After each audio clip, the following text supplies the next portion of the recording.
Halo teman-teman, Assalamualaikum warahmatullahi wabarakatuh. Jumpa lagi sama saya Hasnul Insani Johar. Kalau kemarin kita sudah membahas episode 1 dan 2 tentang Women's Literature of the Ummah, yaitu novel yang ditulis oleh Shaila Abdullah, judul Saffron Dreams, published 2009.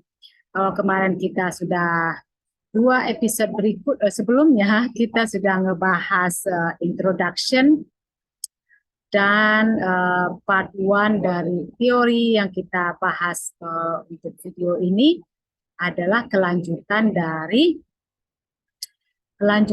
teori part 2. Kita ulang aja sedikit ini tentang video pertama, Muslim Diaspora in Shaila Saffron Dreams Introduction.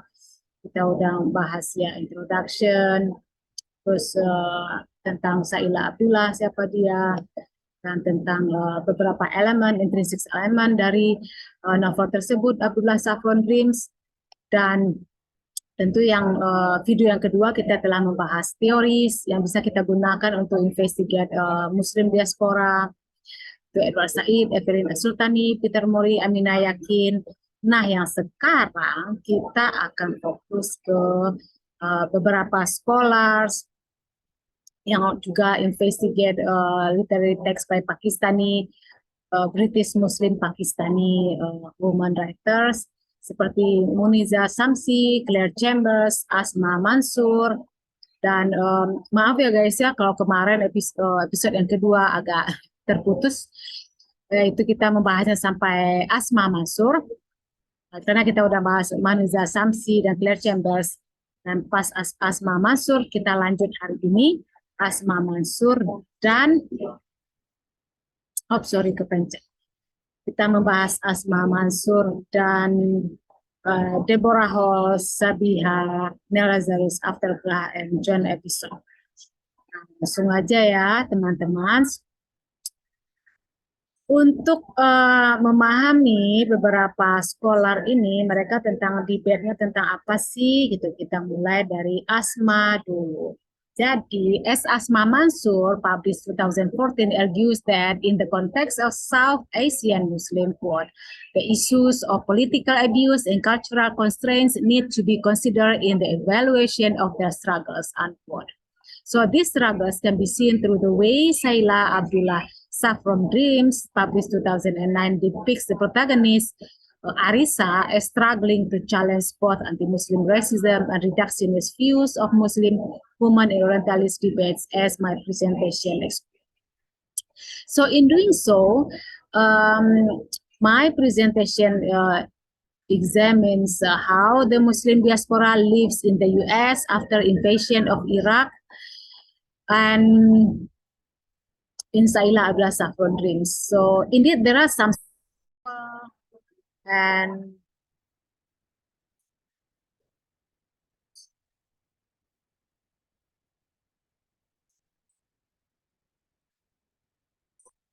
yeah, and then I will repeat. The first question is, how is Muslim diaspora depicted in Abdullah novel after U.S. invasion of Iraq, and how does the novel challenge anti-Muslim racism in U.S.? So my presentation aims to investigate how Muslim diaspora is depicted in Abdullah Saffron Dreams, to examine how Abdullah novel questioned anti-Muslim racism by depicting Muslim women character as struggling to fight for social justice and negotiate their identity. Thus, the significance of this research is to provide current debates in Muslim diaspora, in this case Pakistani Americans, by using women's and Islamic perspective, which are seemingly excluded in diaspora studies and work literature. So indeed, Abdullah's novel revealed the struggle of Muslim women living in the U.S., especially after U.S. invasion of Iraq, which can be seen through the way how the protagonist Arisa is often seen as a threat and enemy by American extremists because of her faith and identity represented by her hijab. As discussed previously, this Orientalist perception is criticized by Said, who argues that the Orient is created to maintain Western history and tradition of thought, imagery, and vocabulary become reality for the West, in this case Anglo-American society.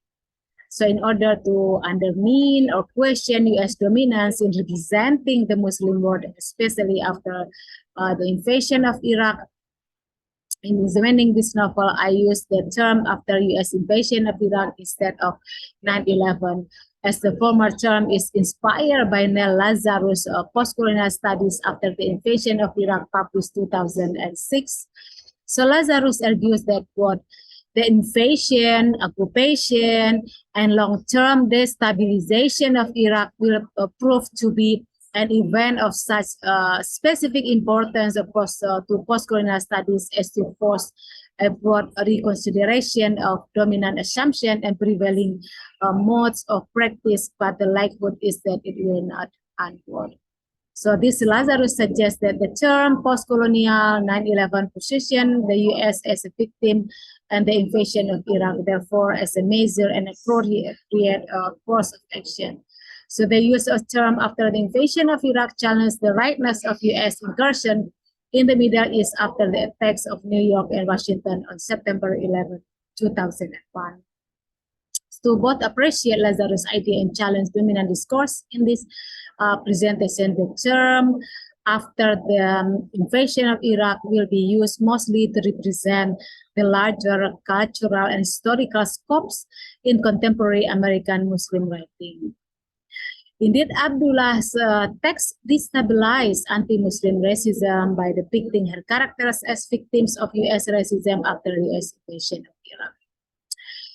When we discuss the diaspora or diasporic studies, we need to refer to the afterbrah. So the word diaspora derives from the Greek dia, which means through, and sperian, which means to scatter. Thus, diaspora refers to a dispersion from. So after Brah in 1996 argues that diaspora embodies a notion of a center, a locus, a home from where the dispersion occurs. It invokes images of multiple journeys, unquote.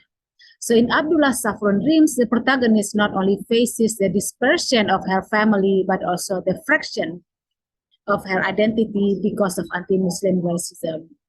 However, the fraction faced by the Muslim diaspora is often covered by the dominant narrative of the 9/11 text, which mainly focus on the idea of U.S.-centric trauma.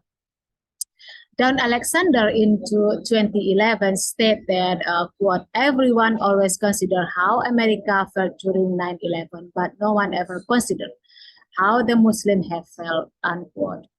So arguably, in the Western perspective, Anglo-American are victims of 9/11 instead of the perpetrator of the invasion of Iraq. So to question this limited perspective, Abdullah novel provides a unique story from the view of a Muslim woman. In the novel, the protagonist's husband, Faizan, died while working as a waitress in a restaurant in the Twin Tower. Since then, Arisa has become a single mother who raises her son in complex and racial environments.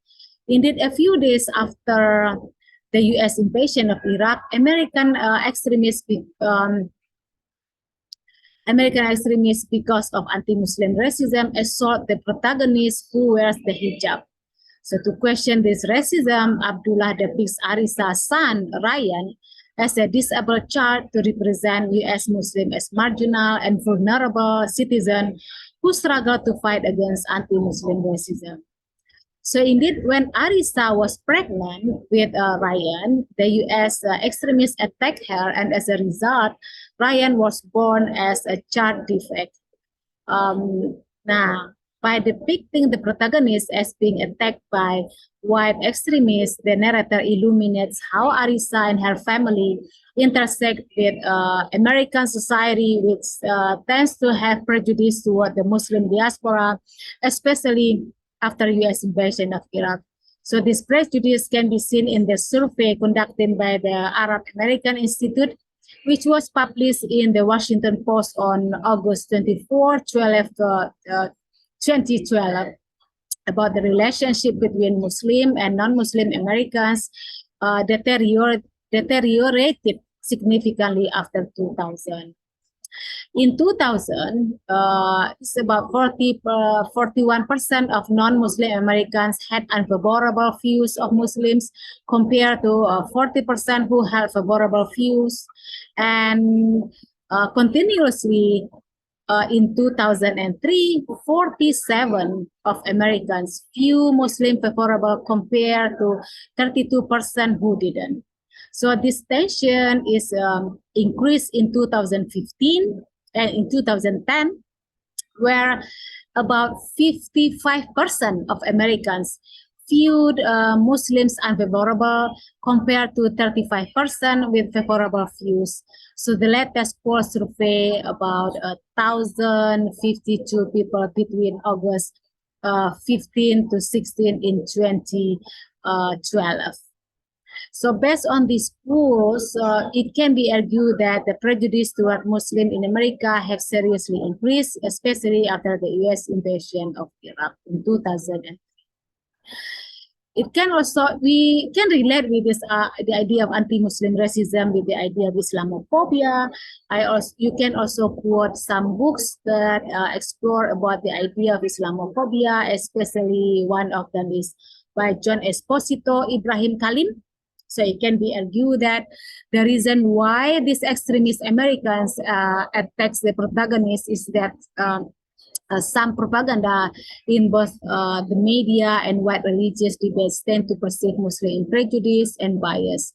So, for example, as I mentioned before, so Islamophobia, the challenge of pluralism in the 21st century, wrote by John Esposito and Ibrahim Khalil in 2011, begin their book by questioning Franklin Graham's Christian evangelist statements, quote, Islam has attacked us. The God of Islam is not the same God. Islam is a very evil religion.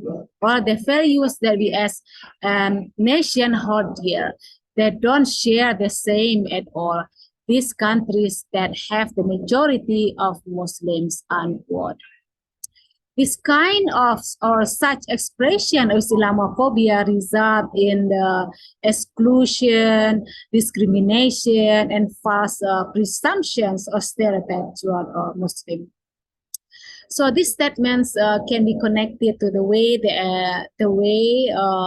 narrator depict the U.S. Muslim extremists who tend to persist Islam and hijab in limited way as they fail to understand Muslim in open mind instead of prejudice and hatred. So to question the way these American extremist characters are narrow-minded, this novel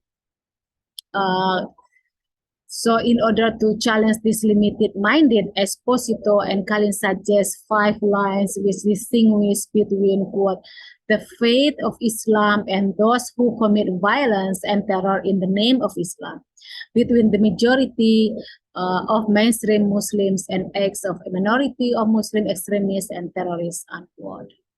So indeed, this distinction should be highlighted in the mainstream society to avoid the adoption of foreign and domestic policies that promote a clash rather than a coexistence of cultures. So this is related to preaches of hate, quote, Muslim and non-Muslim religious and political leaders and political commenters whose rhetoric incite and demonize alienation and marginalization. So this book, as Esposito books, allows me to investigate further how American Muslim women both recount their stories while living in the U.S. in order to question the notion of Islamophobia, especially after U.S. Invasion of Iraq.